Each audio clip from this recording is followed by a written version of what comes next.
وأشهد أن لا إله إلا الله وحده لا شريك له وأشهد أن محمدا عبده ورسوله أما بعد فأعوذ بالله من الشيطان الرجيم بسم الله الرحمن الرحيم الحمد لله رب العالمين الرحمن الرحيم مالك يوم الدين إياك نعبد وإياك نستعين اهدنا الصراط المستقيم صراط الذين أنعمت عليهم غير المغضوب عليهم ولا الضالين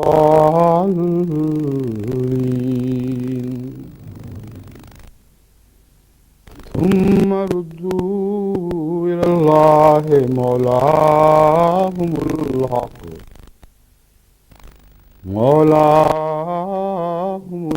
الحق ألا له الحكم وهو أسرع الحاسبين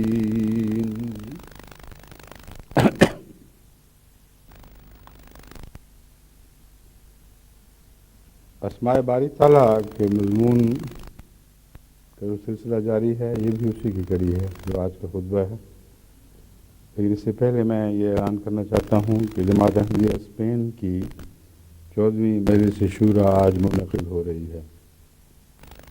مدارس شورا سے متعلق پیچھے 2-3 خطبوں میں ذکر گزر چکا ہے، اس لیے مزید کسی نصیحت کے اضافے کی ضرورت نہیں۔ باقی جو باتیں خطبے میں آئیں گی ان کو خصوصیت سے سب شرکائے مجلس شورا پیش نظر رکھیں۔ اسپین کی جماعت چھوٹی جماعت ہے ابھی تک، اور جس طرح توقع تھی کہ یہ جلد پھیلیں گے ابھی تک ان کی طرف سے پوری نہیں ہوئی۔ اگرچہ 4 مربی ہیں وہاں، لیکن ابھی تک جس قدر پھلوں کی ان سے توقع تھی وہ نہیں لگی۔ عام طور پر یہ پیش کیا جاتا ہے کہ زمین سنگلاخ ہے یا پانی کڑوا ہے، یہ بات درست نہیں ہے۔ اسپین کی زمین پہ پہلے بھی پھل لگ چکے ہیں، اور اسپین کے مسلمان جو اللہ تعالیٰ کے فضل کے ساتھ اس دور میں ہوئے ہیں، بغیر کسی جبر کے، بغیر کسی حرص کے مسلمان ہوئے تھے، اور 200 سال تک بعد میں انہوں نے اسلام کی خاطر قربانیاں دی ہیں، غاروں میں زندگیاں بسر کی ہیں، لیکن دین نہیں بدلا۔ تو یہ کہہ دینا کہ زمین سنگلاخ ہے یا پانی کڑوا ہے، یہ درست بات نہیں ہے۔ اللہ تعالیٰ کی طرف سے ہر جگہ اب ہوائیں چل پڑی ہیں، اور اسپین کو بھی ان برکتوں سے حصہ لینا چاہیے۔ ساری جماعت کو شامل ہونا ہوگا، اور ہر مربی کو اپنے آپ کو اس معاملے میں جھونک دینا ہوگا۔ اس لیے صرف رپورٹیں کافی نہیں، اب تو درخت گننے کا نہیں، پھل گننے کا وقت ہے، اور پھل بھی اتنے بڑھ رہے ہیں کہ وہ گننے کا وقت بھی، اس سے بھی آگے معاملہ نکل چکا ہے۔ کوئی ملک ایسا نہیں رہنا چاہیے جو اس عالمی اللہ تعالیٰ کی برکتوں سے کسی پہلو سے محروم رہ جائے۔ میں امید رکھتا ہوں کہ اسپین کی مجلس شورا میں خصوصیت سے اس پہلو سے بھی غور ہوگا، اور سب احمدی اپنے آپ کو مثمر ثمرات حسنہ بنانے کی کوشش کریں گے، یعنی اچھے دائمی نیک پھلوں والے درخت بننے کی کوشش کریں گے۔ اللہ تعالیٰ اس کی توفیق عطا فرمائے۔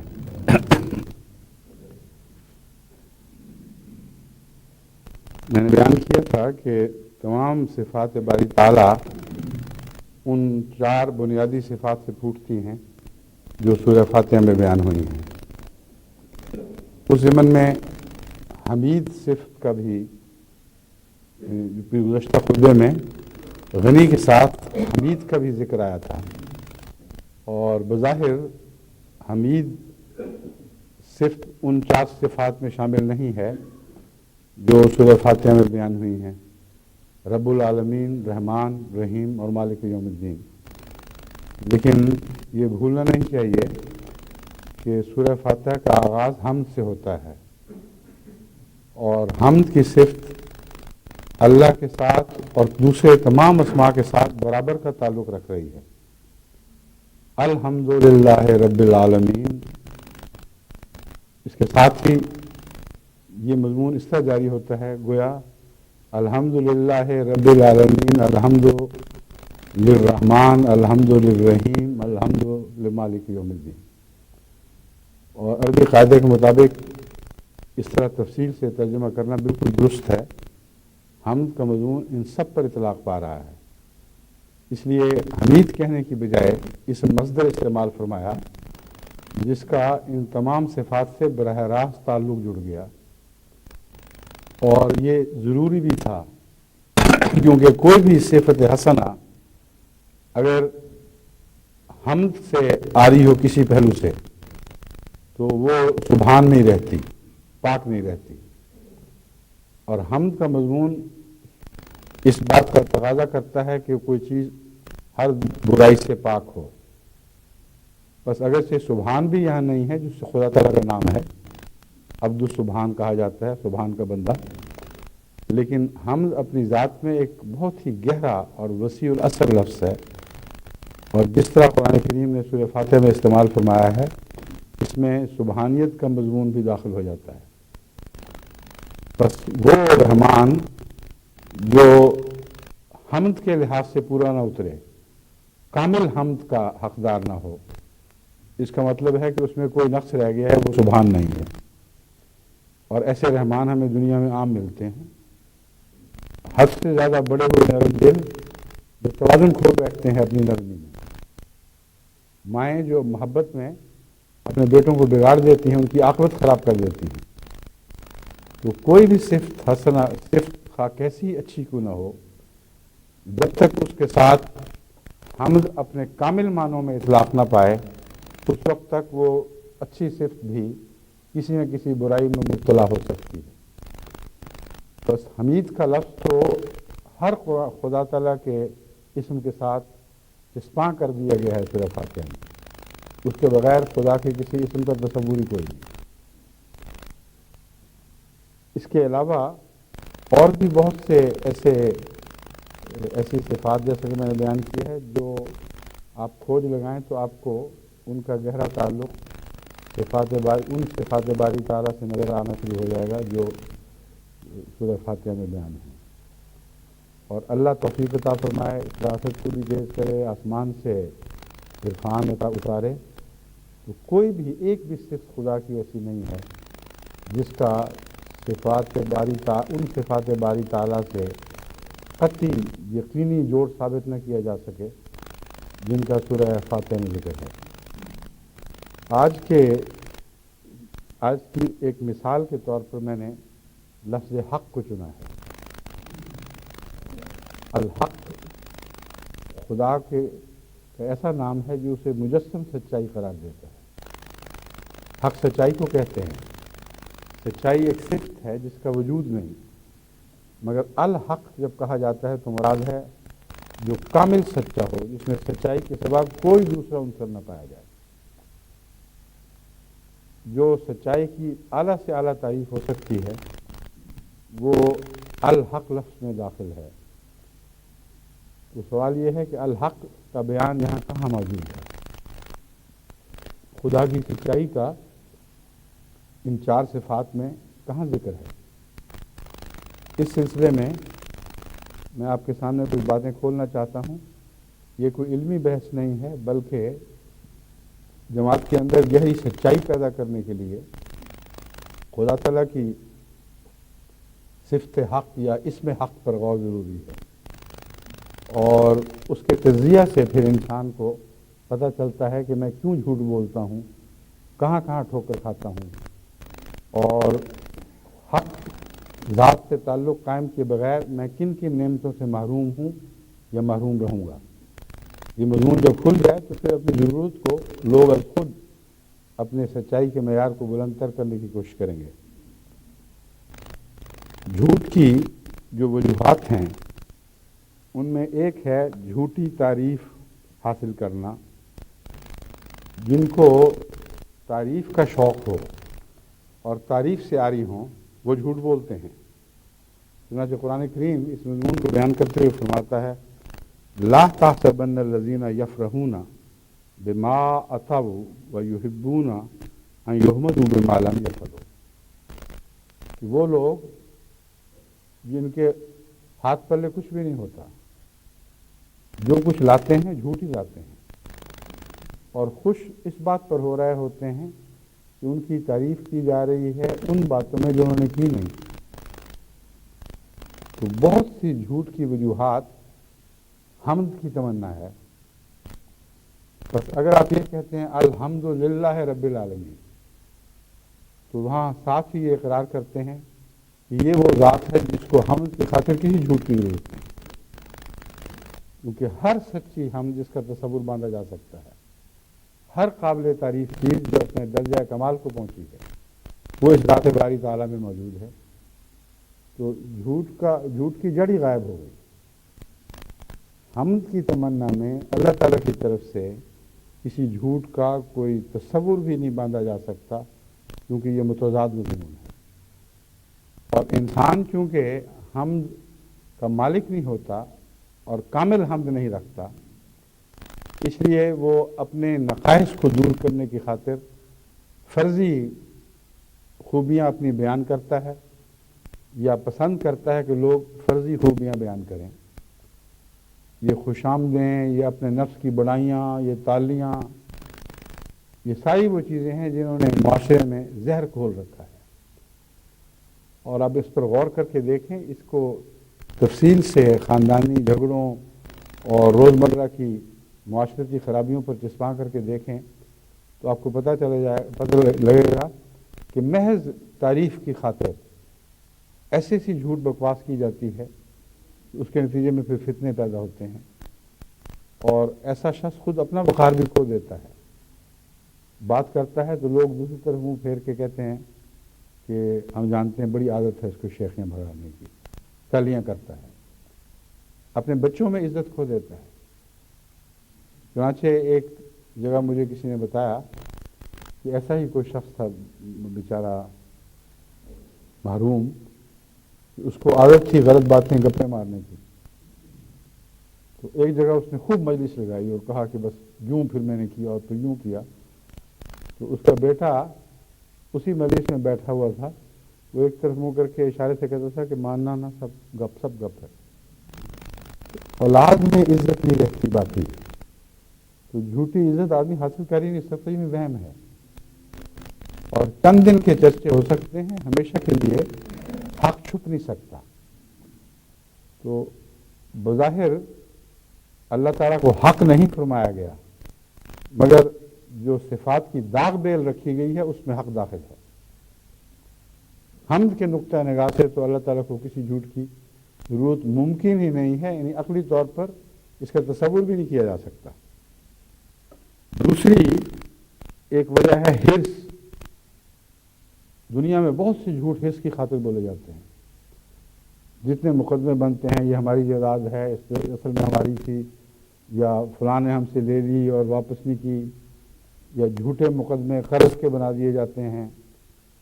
غرض کہ جتنی بھی دنیا میں یہ جتنا جھگڑے بھی قضائی چلتے ہیں یا عدالتی چلتے ہیں، ان میں ایک بڑا حصہ ان مقدموں کا حرص کے نتیجے میں پیدا ہونے والے جھوٹ سے ہے۔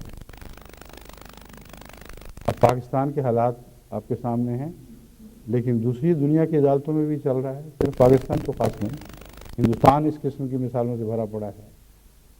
بنگلہ دیش میں یہ قصہ جاری ہے، مغربی دنیا میں بھی یہ قصے چلتے ہیں، نسبتاً کم مگر موجود، کہ حرص کی خاطر جھوٹ بولا جاتا ہے۔ تو وہ وجود جس کا سب کچھ ہو، جو رب العالمین ہو، جس کے اوپر دوسروں کی بنا ہو اور اسے دوسروں سے کچھ لینے کی ضرورت نہ ہو، اس کو کیا ضرورت ہے جھوٹ بولنے کی؟ کیونکہ وہ حرص کا پہلو اس کا غائب ہو گیا، کیونکہ رب العالمین ہے۔ اسی طرح دیگر صفات پر غور کریں۔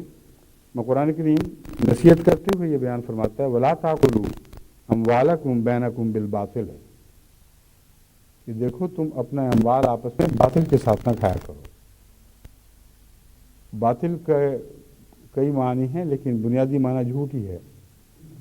جھوٹ بول کے ایک دوسرے کے مار نہ کھاؤ، یا جن باتوں میں خدا نے منع فرمایا ہے ان باتوں کو اختیار کر کے مال نہ کھاؤ، یعنی حرام مال نہ کھاؤ۔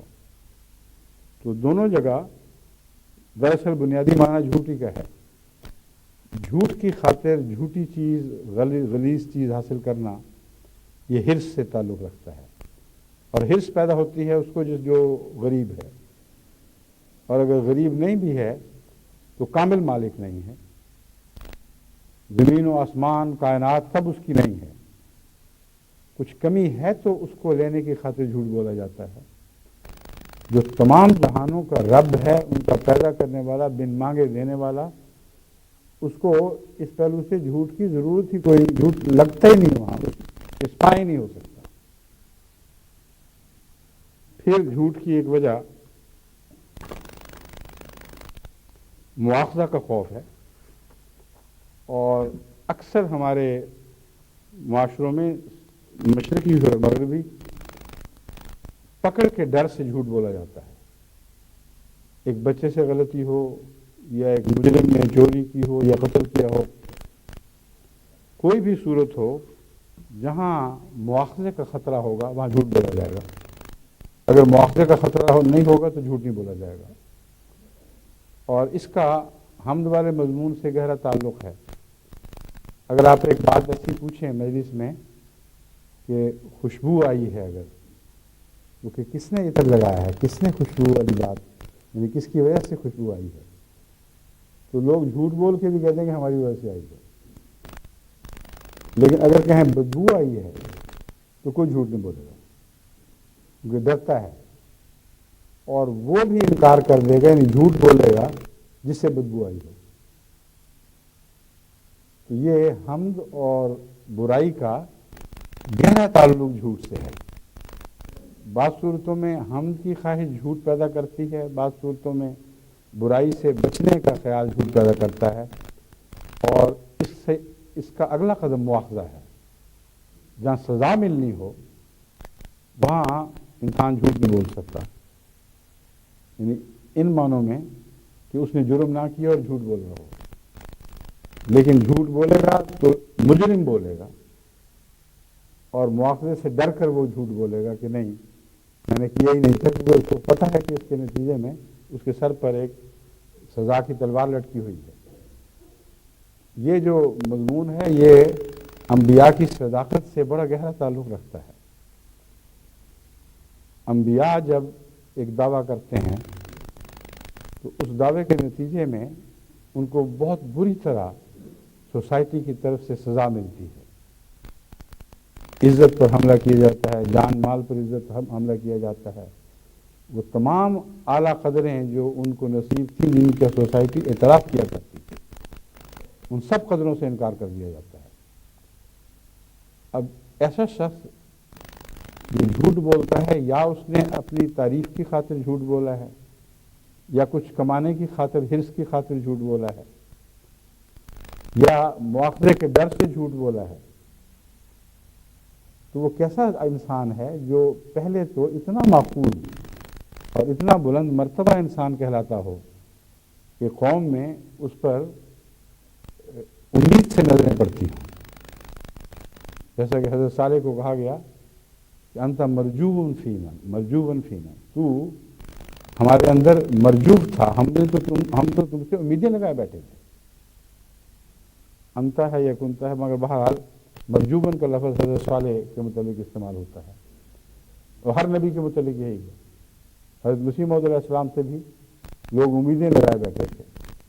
جیسے حضرت صوفی جان محمد صاحب نے آپ کی ملاقات کے بعد یہ کہا کہ ہم مریضوں کی ہے تم ہی پہ نظر، تم مسیحا بنو خدا کے لیے۔ تو انسان تعریف کی خاطر جھوٹ بولتا ہے، اس ڈر سے جھوٹ بولتا ہے کہ سزا نہ مل جائے، اور حرص سے جائیداد حاصل کرنے کی خاطر جھوٹ بولتا ہے۔ اگر ایسا دعویٰ کرے کہ جس میں عزت بھی جائے، جائیداد بھی جائے، اور ناحق مارا جائے، جرم نہ کیا ہو اور پھر بھی سزا مل رہی ہے، تو ایسا شخص پاگل ہی ہوگا۔ اور اگر عقل والا ایسا ہو کہ اس کی عقل کا شورا ہو اس سے پہلے، تو ایسے شخص کو جھوٹا قرار نہیں دیا جا سکتا۔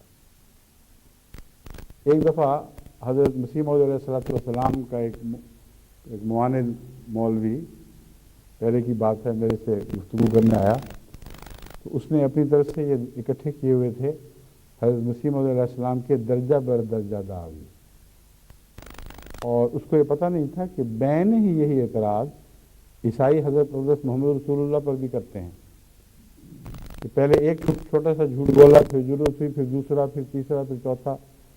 پہلے کہا میں موسیٰ سے بھی افضل نہیں ہوں، صرف اہل مکہ کا ام القریٰ کو ڈرانے آیا ہوں، بلکہ انہوں نے وہ تو یہ کہتے ہیں، پہلے کہا کہ عشیرت کو، جو میرے قریب قرب و جوار میں میرے رشتہ دار اور خونی اقربا ہیں، ان کو ڈرانے کے لیے آیا ہوں، اور یہ وہی بنائی کہ اے اللہ نے فرمایا ہے کہ اپنے اقربا کو ڈرا، پھر ام القریٰ اور من حولہا کو ڈرا، پھر دعویٰ بڑھا دیا اور یہ کہہ دیا کہ قل یا ایھا الناس انی رسول اللہ علیکم جميعا۔ اہل کتاب کو پہلے مخاطب، پھر آگے یہ دعویٰ کر دیا۔ تو اپنی طرف سے انہوں نے یہ بنایا کہ جھوٹ کی مثال ہے، اس طرح لوگ رفتہ رفتہ بڑے بڑے دعوے کرتے رہتے ہیں۔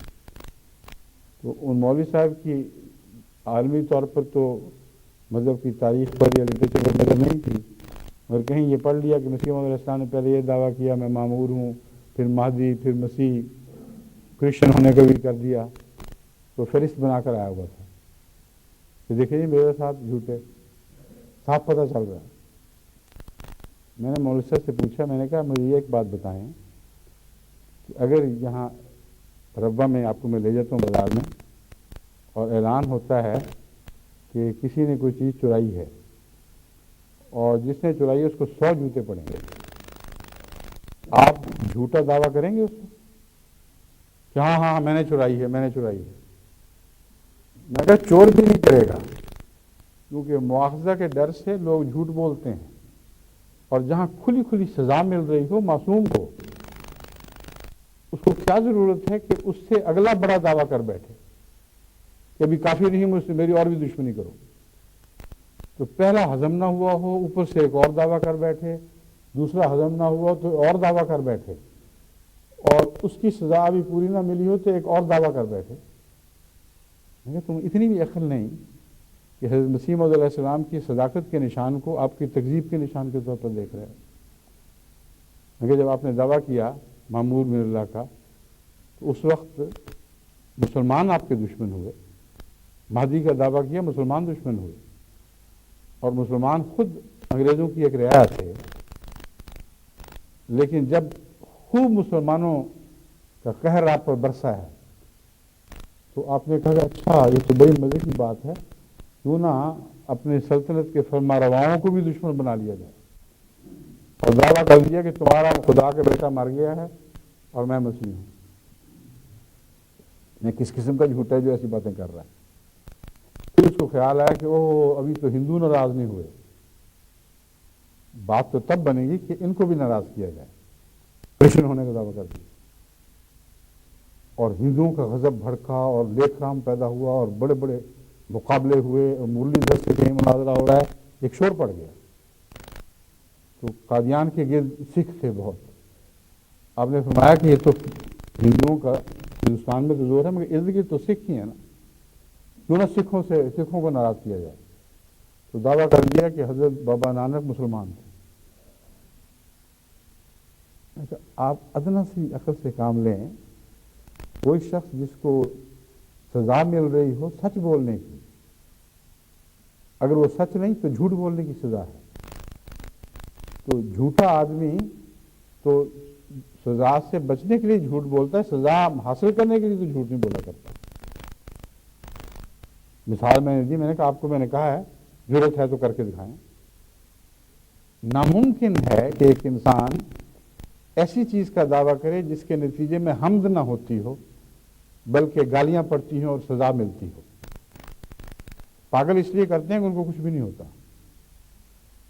پاگلوں بیچاروں کے دعوے آپ نے دیکھے ہوں گے، سنے ہوں گے، گلیوں میں پھرتے رہتے ہیں اور ان کو کچھ بھی نہیں ہوتا، اس سے فرق ہی کوئی نہیں پڑتا۔ مگر ایک صاحب علم، صاحب عقل، جس کا ماضی بے داغ ہو اور جو اپنی فراست کے لحاظ سے از خود قوم میں ابھر رہا ہو، اس پر توقع کی نظریں پڑ رہی ہوں، اس شخص سے یہ توقع ہو ہی نہیں سکتی کہ وہ جھوٹ بولے، کیونکہ قرآن کریم جو مثالیں دے رہا ہے ان سے پتہ چلتا ہے یہ حمد کی خاطر جھوٹ بولا جاتا ہے، ہم تو ملی نہیں، یا سزا سے بچنے کی خاطر جھوٹ بولا جاتا ہے، مگر جو کام کیا اس کے نتیجے میں تو سزا ملی، لالچ کی خاطر جھوٹ بولا جاتا ہے۔ ایسا دعوے دار تو اپنا سب کچھ دنیا میں سب کچھ کھو بیٹھتا ہے اس وجہ سے، جو اس کا ہوتا ہے وہ بھی اس کو نہیں ملتا۔ بس جھوٹ کی وجوہات پر آپ غور کریں تو سورہ فاتحہ کے اوپر ان کے اطلاق سے معلوم ہوگا کہ سورہ فاتحہ کی جو بنیادی صفات ہیں ان میں سے ہر ایک الحق خدا کی گواہی دے رہی ہے، کیونکہ ہر صفت اس کو جھوٹ کی ضرورت سے مبرہ قرار دے رہی ہے۔ پھر جھوٹ بولنے کی وجوہات میں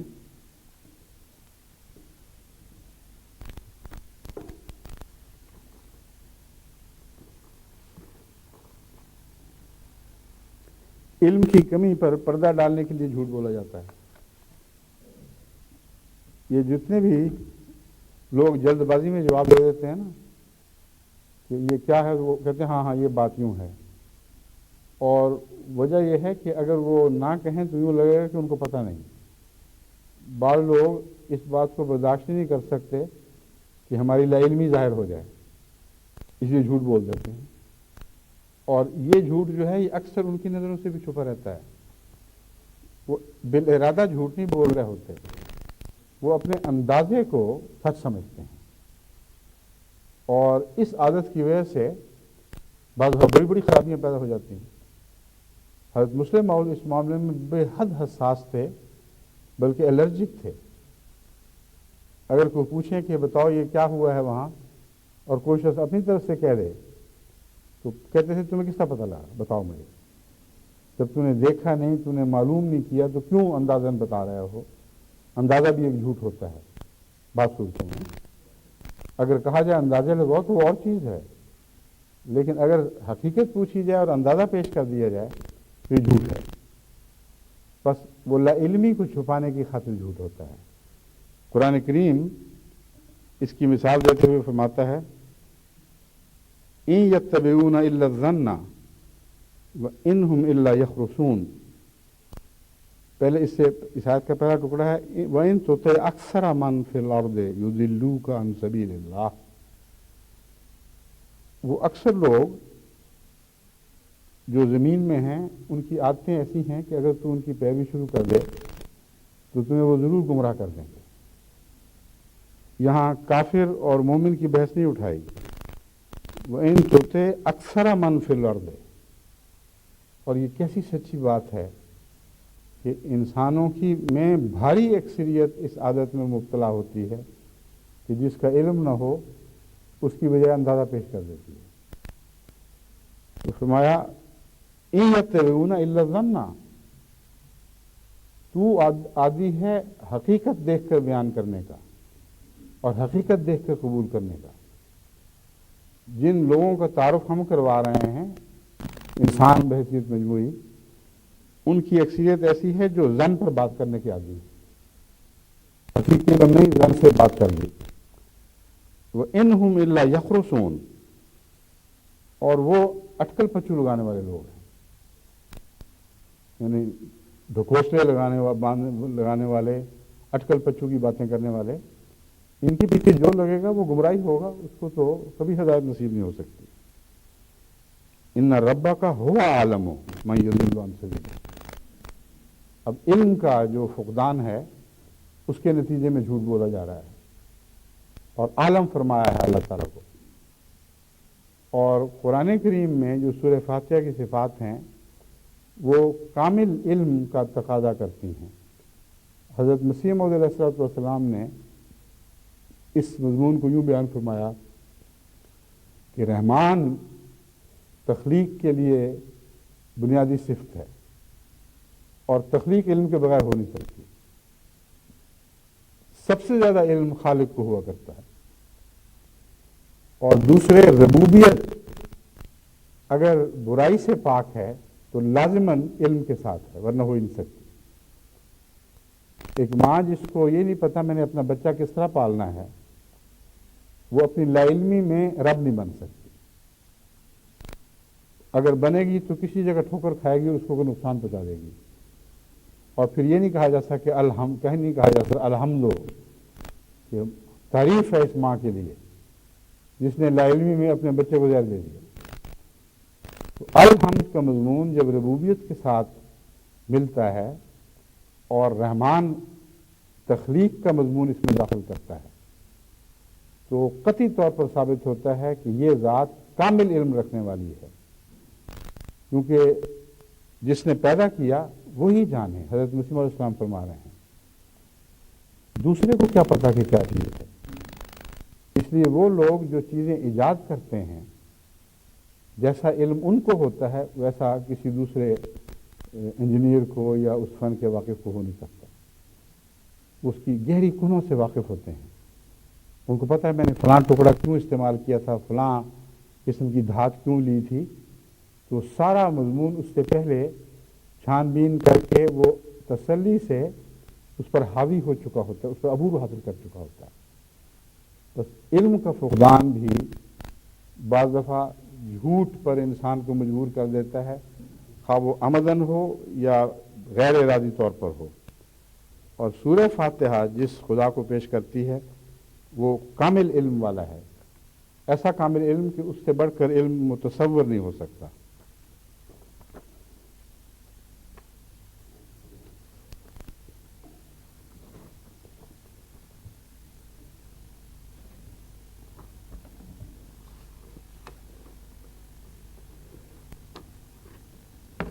پھر قوت تخلیق سے جو لوگ عاری ہوتے ہیں وہ دراصل تو وہی ہے کہ جو تعریف کا شوق ہے اسی کے نتیجے میں یہ بات بھی بنتی ہے، مگر یہاں تعریف کے ساتھ حرص بھی شامل ہو جاتی ہے، دھوکہ دہی بھی شامل ہو جاتی ہے۔ وہ لوگ جو کچھ بنا نہیں سکتے، حقیقی چیز بنا نہیں سکتے، وہ جھوٹی چیزیں بناتے ہیں۔ اور جتنے بھی یہ مارکیٹ میں مصنوعات ایسی ملتی ہیں جو جھوٹی امیٹیشنز ہیں، اصل نہیں ہیں، یہ وہی مضمون ہے۔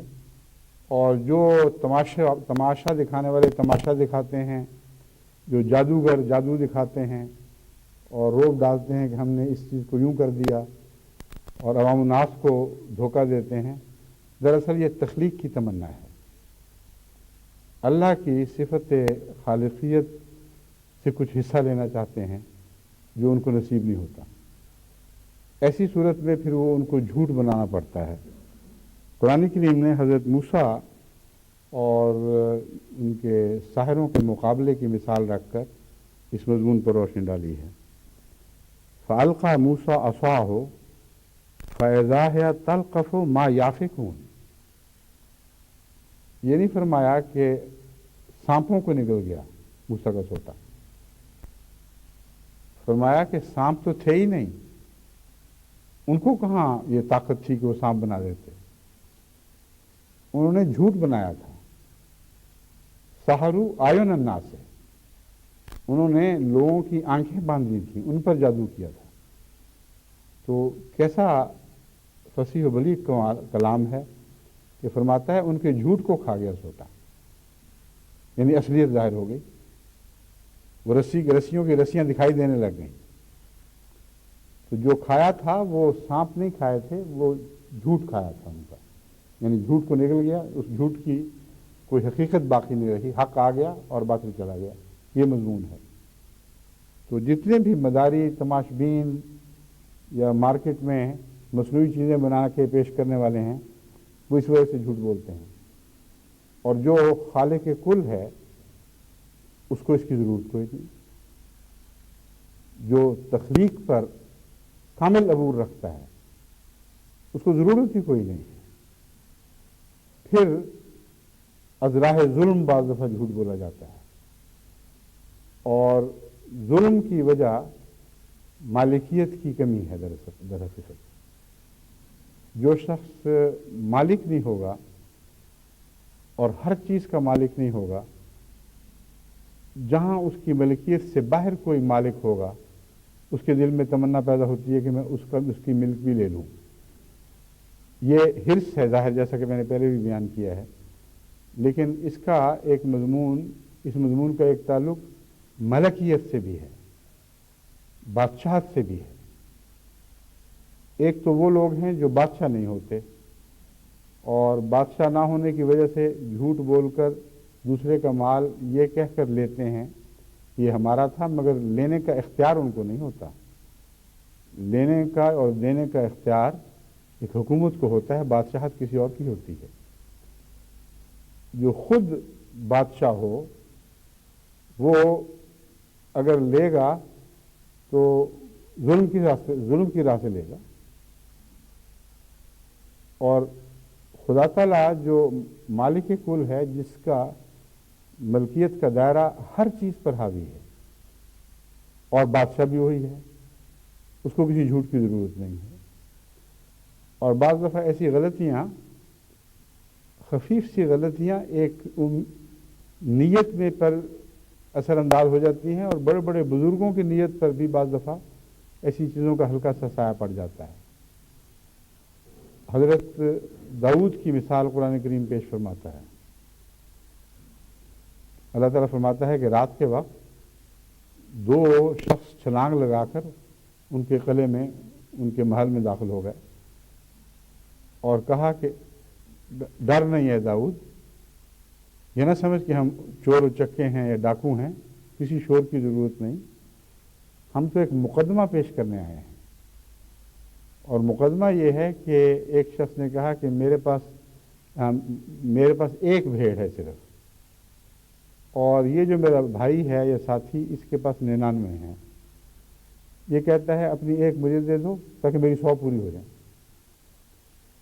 اور میں کہتا ہوں میرے پاس ایک ہی ہے، میرے پاس تو کچھ بھی نہیں رہے گا، تو بتا کہ پھر اس صورت میں ہمیں کیا کرنا چاہیے۔ تو حضرت داؤد نے فیصلہ تو لیا، لیکن ساتھ سجدہ ریز ہو گئے، یہ سمجھتے ہوئے کہ اللہ نے مجھے آزمایا ہے اور متنبہ فرمایا ہے کہ کہیں تم جس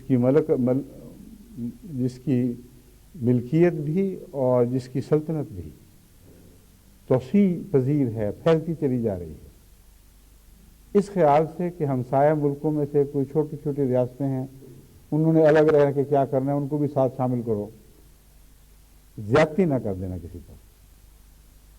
بعض مفسرین نے تو اس کا بالکل لغو بہودہ ترجمہ کیا ہوا ہے کہ 99 بیویاں تھیں تو کسی اور کی سویں لینا چاہتے تھے۔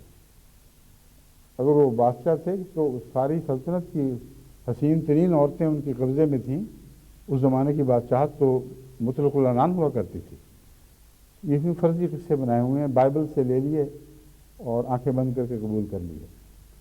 دراصل حضرت داؤد کو یہ نصیحت فرمائی گئی تھی کہ تجھے خدا نے عظیم سلطنت عطا کی ہے، لیکن بڑی سلطنتوں کے ہمسائیگی میں چھوٹے چھوٹے ممالک بھی ہوا کرتے ہیں، اور بسا اوقات ایک انسان کو، ایک بادشاہ کو ایک بات دھوکے میں مبتلا کر دیتی ہے کہ یہ بڑے کا حصہ بن جائیں گے تو اچھے رہیں گے، اور ہماری طاقت بڑھے گی اور ان کا بھی کیا نقصان ہے، ایک بڑی سلطنت کا حصہ بن جائیں گے۔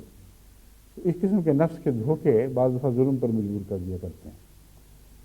تو اللہ تعالیٰ کیونکہ مالک ہے اور مالک کل ہے، اس لیے اس کو کسی اور چیز کو اپنانے کی ضرورت نہیں، نہ جھوٹ بول کے نہ ظلم کی راہ سے، ضرورت ہی کوئی نہیں۔ اور اس موقع پر اللہ تعالیٰ نے صفت حق کی صفت کو ملک کی صفت کے ساتھ باندھا ہے اور مالک کی صفت سے نہیں باندھا. یہ آگے جا کر جب میں آیات آپ کو اس کی تفصیلی طور پر اس مضمون میں بعض اور مثالیں آپ کے سامنے رکھوں گا تو یہ ایک اور دلچسپ چیز سامنے آئے گی کہ خدا تعالیٰ کے حق ہونے کی صفت کو مالک کی بجائے ملک سے باندھا گیا ہے. اور اس کی وجہ وہی ہے جو میں بیان کر رہا ہوں. ملک قانون کا حکمران ہوتا ہے اور ناانصافی کا تعلق قانون سے ہے، مالکیت سے نہیں ہے.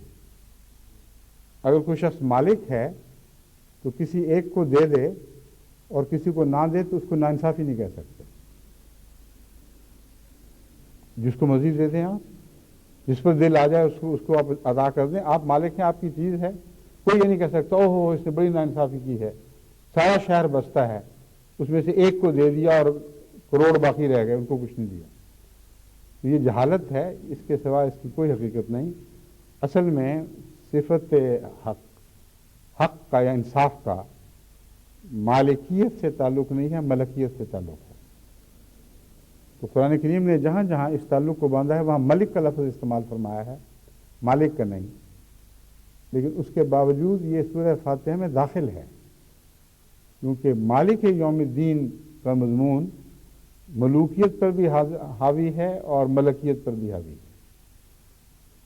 فیصلہ کرنے والا بھی وہی ہے، قضا بھی اسی کے پاس ہے اور مالک بھی وہی ہے. تو حق کا لفظ جیسا کہ میں نے بیان کیا ہے، یہ حق کا اسم سورہ فاتحہ میں ہر اس اسم کے ساتھ تعلق رکھتا ہے جو بیان ہوا ہے اور اس سے باہر کچھ نہیں ہے. بس اس بات کا کامل یقین رکھیں کہ صفات باری تعالیٰ کی ماں سورہ فاتحہ ہے، یعنی وہ صفات ہیں جو سورہ فاتحہ میں بیان ہوئی ہیں. اور جس طرح کتاب کی ماں سورہ فاتحہ ہے، اس طرح اسماء باری تعالیٰ کو سمجھنے کے لیے بھی سورہ فاتحہ کی طرف رجوع کرنا چاہیے اور اس کے تعلق سے یہ مضمون زیادہ کھل کر سامنے آتا ہے. اب میں ان آیات کی بات کرتا ہوں جن میں اس مضمون کو مختلف رنگ میں پھیر کے بیان فرمایا گیا. اب تک تو میں یہ آیات پیش کر رہا تھا جس میں جھوٹ کی وجوہات بیان ہوئی ہیں اور ان کی روشنی میں ہمیں یقین ہو جاتا ہے کہ خدا تعالیٰ کی صفت حق، اس کا حق ہونا سورہ فاتحہ کی جو الصفات ہیں ان سے گہرا اور قطعی تعلق رکھتا ہے اور 100% یقین کے ساتھ ثابت کیا جا سکتا ہے کہ ان صفات کا مالک جھوٹا ہو ہی نہیں سکتا. ناممکن ہے کہ اس کا جھوٹ سے کوئی تعلق ہو. اور چونکہ جھوٹ کے ہر پہلو کی نفی ہو گئی ہے اس لیے اسے الحق کہا جا سکتا ہے، کامل سچا، جس کا جھوٹ کے کسی پہلو سے بھی دور کا تعلق نہیں. اب اللہ تعالیٰ نے جو حق لفظ، حق صفت کو استعمال فرمایا ہے، جن جن موقعوں پہ جہاں جہاں، ان پر اگر آپ غور کریں تو آپ کو اپنے کردار کے لیے اس میں بہت سی روشنی ملے گی اور حق ذات کو سمجھ کر وہ کیا چاہتا ہے اور اس سے کیا کیا فوائد وابستہ ہیں. ایک بات تو بہرحال قطعی طور پر ماننی ہوگی کہ اگر آپ حق کی ہر صفت سے آ رہی ہیں تو حق سے آپ کا کوئی تعلق نہیں ہو سکتا. تعلق کسی قدر اشتراک سے ہوا کرتا ہے. اگر کوئی قدر اشتراک نہ ہو تو تعلق ٹوٹ جاتے ہیں. اس لیے آخری صورت میں اگر اور کوئی تعلق نہ ملے تو انسان انسان کا تعلق ہی ہے. اگر جنگل میں 2-3 آدمی رہ جائیں تو ان کا شیروں سے تو تعلق نہیں ہوگا، آپس میں تعلق ہوگا. لیکن شیر اگر رہ جائیں، انسان نہ ہو اور کوئی آفت پڑے تو شیروں کا آپس میں تعلق ہوگا. ایک بہت بڑے آرٹسٹ نے ایک طوفان کی تصویر بنائی ہے. اس میں طوفان میں گھرے ہوئے گھوڑے ایک دوسرے سے گردن جوڑے کھڑے ہیں جو عام طور پر بڑے شدید اور طاقتور اور تیز مزاج کے گھوڑے نظر آ رہے ہیں جو عام حالات میں ایک دوسرے کو مارتے، ایک دوسرے سے رقابت کرتے، گھوڑیوں کی خاطر ان کی لڑائیاں ہوتی. لیکن اس طرح وہ جڑے کھڑے ہیں آپس میں کہ جیسے اس سے بڑھ کے محبت ہو ہی نہیں سکتی۔ تو کامن جو مشترک خطرات ہیں ان کے نتیجے میں کوئی قدر مشترک ہوتی ہے جو انسان کو یا ایک جاندار کو دوسرے جاندار سے جوڑتی ہے۔ اگر صفات باری تعالیٰ کے ہر پہلو سے انسان اپنا تعلق توڑ لے تو اس صفت کے ہر فیض سے محروم ہو جاتا ہے۔ اس لیے ضروری ہے یہ سمجھنا کہ حق کیا ہے اور قرآن کریم حق کے تعلق کے کیا کیا فوائد بیان کرتا ہے۔ بعض ایسے فوائد ہیں جو آپ کو فوری طور پر سمجھ آ سکتے ہیں، بعض ایسے ہیں جو نہیں سمجھ آتے، کھول کر بیان کرنے پڑتے ہیں یا غور کریں گے تو آپ کو سمجھ آئے گی۔ چند آیات جو میں نے نمونے کے لیے آج کے لیے چنی ہیں ان میں سے شاید ایک دو پر ہی گفتگو ہو سکے، وہ یہ ہیں سورہ الانعام کی آیت 62 اور 63۔ هو القاہر فوق عبادہ ویرسل علیکم حفظا حتی اذا جاء احدکم الموت توفته رسلنا وهم لا یفرطون۔ وہ اپنے بندوں پر قاہر ہے، اور قاہر کا مضمون اگرچہ اردو میں جب لفظ قاہر کہتے ہیں تو منفی مضمون ابھرتا ہے ذہن میں، مگر قاہر اس ذات کو کہتے ہیں جو کامل طور پر اختیار رکھتی ہے، اور اتنا اختیار ہے کامل کہ بے خوف ہو کر اگر وہ سزا دینا چاہے تو تب بھی دے سکتا ہے، جو چاہے کر لے، کیونکہ مکمل قبضہ ہو اس وقت قہر ہوتا ہے، اگر مکمل قبضہ نہ ہو تو قہر مکمل نہیں ہو سکتا۔ یہ انسانی پالیٹکس میں بھی یہ بات بار بار سامنے آتی ہے، جہاں کسی اور ذات کا خوف ہو وہاں قہر پورا نہیں ٹوٹتا۔ اب بڑی طاقتیں چھوٹی طاقتوں پر کچھ نہ کچھ رحم بظاہر کیا کرتی تھیں، اس وجہ سے کہ ایک دوسرے سے خوف تھا۔ جب وہ خوف ٹوٹے تو قہر ظلم میں تبدیل ہو گیا، حالانکہ موجود تو تھا مگر دکھائی نہیں دے رہا تھا، کیونکہ قہر منفی صورت اس وقت اختیار کرتا ہے جب کسی اور ذات کا خوف نہ ہو۔ تو اللہ تعالیٰ کے تعلق میں جو لفظ قہر آتا ہے تو مراد یہ ہے کہ وہ چاہے تو ہر ایک کو ملیا میٹ کر دے، اس کو پوچھنے والا کوئی نہیں، لیکن چونکہ حمید ہے اس لیے اس طاقت کے باوجود وہ لوگوں کو مٹاتا نہیں ہے، اور بعض دفعہ مٹانے کا استحقاق بھی حاصل کر لیتے ہیں لوگ، یعنی اس کے پوری طرح سزاوار بن جاتے ہیں، اور پھر بھی اللہ نہیں مٹاتا۔ فرماتا ہے اگر اللہ چاہتا تو تمہارے گناہوں کی وجہ سے تمہیں ہی نہیں بلکہ سارے جانداروں کو مٹا دیتا، ایسے سے بڑے تم گناہ کرتے ہو۔ تو چونکہ حمید ہے، غیر معمولی حوصلہ ہے، غیر معمولی علم ہے، اس لیے قاہر ہونے کے باوجود اس کا منفی اثر ظاہر نہیں ہوتا بلکہ محض مثبت اثر ظاہر ہوتا ہے۔ اور قہر اس وقت تک ممکن نہیں جب تک کسی انسان کو مٹانے کی استطاعت نہ ہو، کسی چیز کو مٹانے اور نقصان پہنچانے کی استطاعت نہ ہو۔ اگر استطاعت ہی نہیں تو اس کو قاہر نہیں کہہ سکتے۔ بس اللہ تعالیٰ فرماتا ہے هو القاہر فوق عبادہ، اپنے بندوں پر وہی ہے جو قاہر ہے، کامل اختیار رکھتا ہے، اور اگر سزا دینا چاہے اور مٹا دینا چاہے تو اس کی تقدیر جو موت وارد کرتی ہے، اس کی تقدیر جو زندگی سے موت کی طرف لے جاتی ہے، وہ تو جاری ہے، ہر قدم پر وہ مٹ سکتا ہے۔ اس وجہ سے وَيُرْسِلُ عَلَيْكُمْ حَفَظًا، اس نے تمہاری حفاظت کی خاطر انتظام کر رکھا ہے کہ میری تقدیر کے ہاتھوں از خود نہ مٹ جاؤ۔ اور یہی وہ مضمون ہے جو قرآن کریم دوسری جگہ فرماتا ہے کہ تم گناہ ایسے سے کما رہے ہو، ایسے سے کما چکے ہو، اگر تمہارے ساتھ جانوروں کی بھی صف لپیٹ دی جاتی تو جائز ہوتا، اس کے باوجود کوئی چیز ان کو روکے ہوئے ہے۔ اور قرآن کریم اس مضمون کو یوں بیان فرماتا ہے دوسری جگہ لہو معقبات من بین یدیہ ومن خلفہ یحفظونہ من امر اللہ. ہر انسان کے لیے جو ظاہر میں چلتا ہے یا چھپ کے چلتا ہے، رات کو نکلتا ہے یا دن کو نکلتا ہے، خدا تعالیٰ نے حفاظت کے لیے آگے اور پیچھے مقرر کر رکھے ہیں نگران جو اس کو بچا رہے ہیں. کس چیز سے؟ من امر اللہ، اللہ کے امر سے بچا رہے ہیں. عام طور پر جو ترجمہ کرنے والے ہیں اس ڈر سے کہ اوہ یہ کیسے مطلب ہو سکتا ہے کہ اللہ سے امر سے کوئی بچائے، وہ اس کا ترجمہ کر دیتے ہیں کہ اللہ کے حکم سے ان کو بچایا جا رہا ہے. حالانکہ ان امر اللہ نہیں ہے، من امر اللہ ہے. اور من کا محاورہ میں نے ایک دفعہ پہلے بھی قرآن کریم سے نکال کے دکھایا تھا، جہاں جہاں بھی آیا ہے وہاں اس امر سے حفاظت کا مضمون ہے، اس کی وجہ سے نہیں.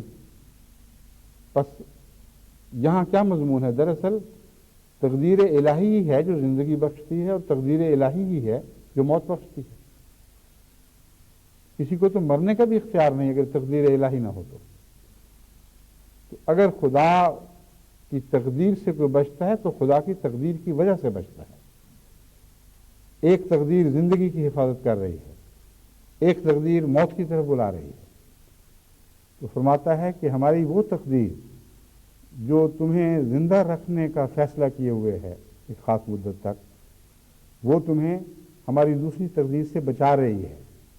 ورنہ اللہ قاہر کامل ہے، اس کا اختیار اتنا مکمل ہے سزا دینے کا بھی اور مٹا دینے کا بھی، کہ اگر خدا ہی کی تقدیر تمہیں خدا کی دوسری تقدیر سے نہ بچاتی تو تمہارا کچھ بھی وجود باقی نہ رہتا. اس مضمون کو بیان کرتے ہوئے فرماتا ہے حتیٰ اذا جاء احدکم الموت توفتہ رسلنا وہم لا یفرطون. اس مضمون کو کھول دیا، اس کی تائید میں قرآن خود بیان فرما رہا ہے. کہتے ہیں ہاں اس وقت تک بچاتی ہے جب تک خدا کی تقدیر، موت کی تقدیر نہ آ جائے. جب موت کی تقدیر آتی ہے تو پھر اللہ بھیجتا ہے ان لوگوں کو، ان فرشتوں کو جو موت کا پیغام لے کر آتے ہیں، اور وہ کسی چیز میں زیادتی نہیں کرتے، کچھ اضافہ نہیں کرتے کسی چیز میں، جتنا خدا کہتا ہے اتنا ہی کرتے ہیں. ثم ردوا الی اللہ مولاہم الحق. اب یہاں حق لفظ کا استعمال ہے جو میں بیان کر رہا تھا. پھر وہ تمام تر اس مولا کی طرف لوٹائے جائیں گے جو حق ہے. وَلَهُ الْحُكْمُ، اور حکم بھی اس کا ہے. وَهُوَ أَسْرَعُ الْحَاسِبِينَ، اور حساب میں بہت تیز ہے. اب مالک یوم الدین سے جو حق کا تعلق ہے، یہ جوڑ کر ہمیں اپنے اعمال کی نگرانی کا حکم دیا گیا ہے کہ تم اس دنیا میں اگر بچتے ہو اپنی سزاؤں سے تو یاد رکھو قاہر کی زد سے تم بچ سکتے ہی نہیں تھے. یہ محض اس کا احسان ہے کہ اس کی دوسری تقدیر جاری ہوتی ہے اس کی ایک تقدیر سے بچانے کے لیے. لیکن یہ سلسلہ موت تک صرف چلے گا. جب موت آئے گی تو خدا کے بھیجے ہوں کی وجہ سے آئے گی. پھر تم مالک یوم الدین کے حضور پیش ہوگے. یہاں مالک یوم الدین کا لفظ کہے بغیر اس کے مضمون کو بیان فرمایا گیا، مولاہم الحق. مالک یوم الدین وہ ہے جو حق سے فیصلہ کرے گا. قرآن کریم اس مضمون کو خوب کھول رہا ہے. سچا ہے اور سچائی سے فیصلے کرے گا، کسی پہ کوئی زیادتی نہیں ہوگی. اور جن فرشتوں کو بھیجا تھا ان فرشتوں کی صفات بتا رہی ہیں کہ جس خدا کے حضور جا رہے ہیں اس کی طرف سے زیادتی ہو ہی نہیں سکتی. توفت رسلنا وہم لا یفرطون.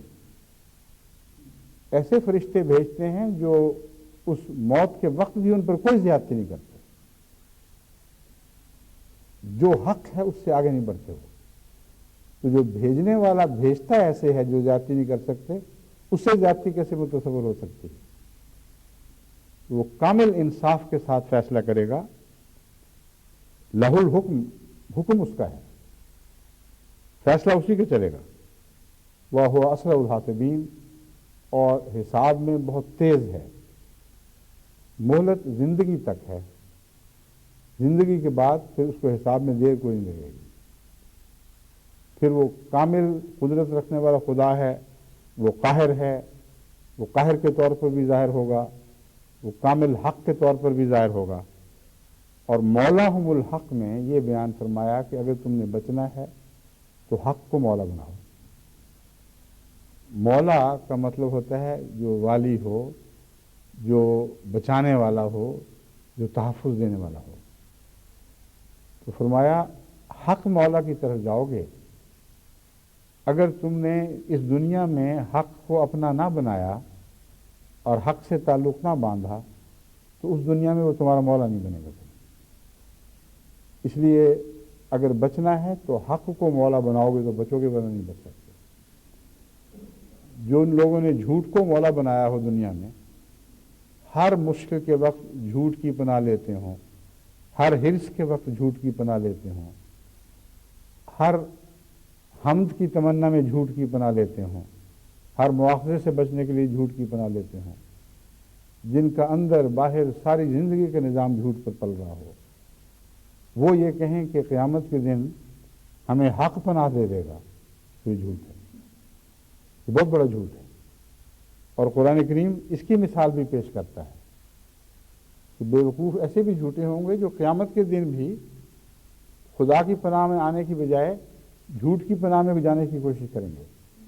لیکن چونکہ وقت ختم ہو گیا ہے، اس لیے انشاءاللہ یہ بقیہ مضمون میں اگلے خطبے میں بیان کروں گا. اتنا کہنا بہت کافی ہے کہ حق سے تعلق رکھے بغیر نہ اس دنیا میں کوئی کامیابی ہو سکتی ہے، نہ اس دنیا میں کامیابی ہو سکتی ہے.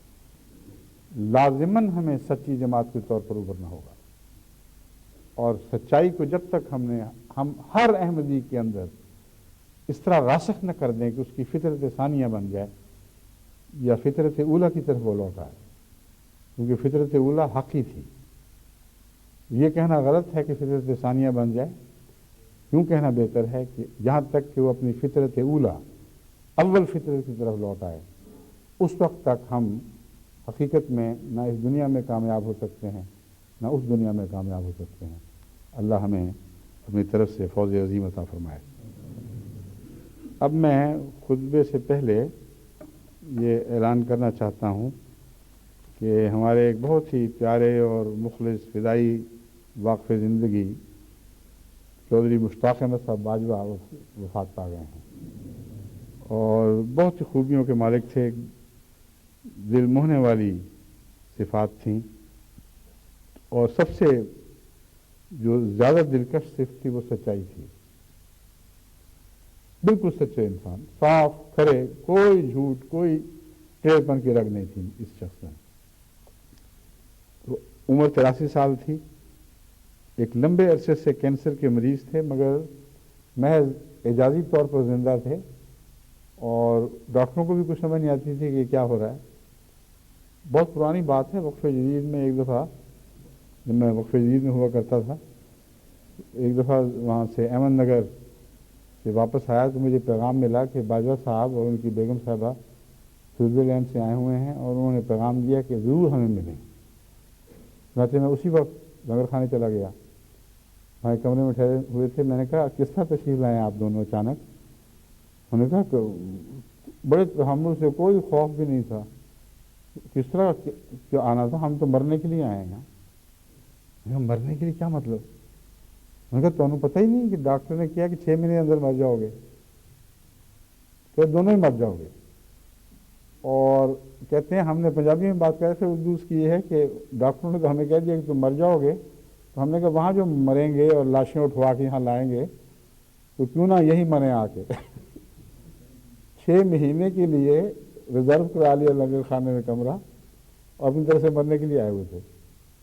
اب میں نے بتایا نا کہ موت بھی اپنے اختیار میں نہیں ہے، اللہ کا حکم نہیں تھا، انتظار کر کر کے واپس چلے گئے. اور اس کے بعد سال ہا سال تک بارہا خطرات ہوئے، اور اس طرح بیچ میں سے نکلے ہیں کہ ڈاکٹر حیران رہ گئے ہیں بالکل. اور جب میں جایا کرتا تھا تو بڑی دور بھی سفر کر کے استقبال کے لیے آتے تھے اور تیز قدموں سے چلتے تھے. حیرت ہوتی تھی کہ خدا نے دیکھیں کیسے ان کو اعجازی طور پر شفا بھی عطا فرمائی اور خدمت دین کی ہمت آخر وقت تک رکھی ہے. تو ایک تو ان کا جنازہ ہے اور ان کے ساتھ ہی کچھ اور جنازے ہوں گے. یہ انگلستان کی مسجد کے بھی امام رہے ہیں 4 سال تک.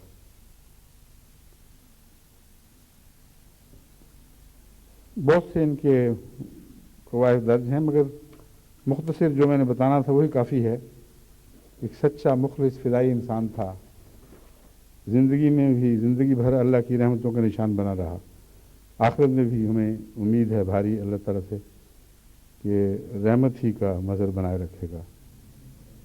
چودھری ناظر علی خان صاحب والد محترم خلیل احمد صاحب مبشر امیر سیرا لیون بڑی قربانی کر رہے ہیں، بہت عمدگی سے امارت کے فرائض کو سر انجام دیا ہے. ان کے والد چودھری ناظر علی خان صاحب کی ہی خوبیاں ہیں جو دراصل اس بچے کو ایسی سعادتیں ملی ہیں. بہت سادہ صاف طبیعت انسان، بے حد مخلص اور فدائی انسان، کوئی پیچ نہیں تھا اور نور فراست تقویٰ کی وجہ سے تھا سارا. مولوی صالح محمد صاحب ہمارے سلسلے کے پرانے واقف زندگی اور خدمت کرنے والے، انگلستان میں بھی کچھ عرصہ رہے ہیں. اور غلام نبی صاحب گلکار، جن کو کشمیر کی تاریخ سے ایک انمٹ تعلق ہے اور جماعت احمدیہ کے ساتھ بھی حضرت مسلم موعود کے ساتھ ایک عشق کا تعلق تھا بڑا گہرا، ان کی اہلیہ وفات پا گئی ہیں.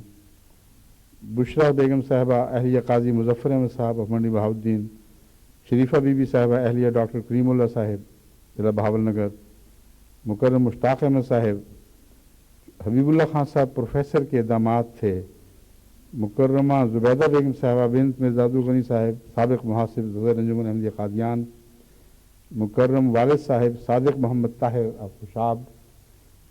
صادق محمد طاہر بھی اللہ کے فضل سے بڑے فدائی آدمی ہیں، یہاں وقت کر کے بھی آئے ہوئے تھے اور اچھے سلسلے سے محبت کرنے والے انسان ہیں. ام الکرامہ یہاں کی آپ کی لجنہ کی خاتون تھیں، بہت نیک، کینسر کی وجہ سے وفات ہوئی. انور نام تھا ان کے میاں کا، محمد انور صاحب. اور راشدہ پروین صاحبہ ہیں اہلیہ مجید احمد خان صاحب ربوہ. عزیز احمد صاحب یہ ہمارے حیدرآباد کے مخلص فدائی خاندان سیٹھ محمد اعظم، سیٹھ محمد معین صاحب وغیرہ، ان سے ان کا تعلق تھا. اور یہ بھی بڑی خوبیوں کے مالک مخلص فدائی انسان. تو ان سب کی نماز جنازہ انشاءاللہ نماز جمعہ کے مان بعد ہوگی.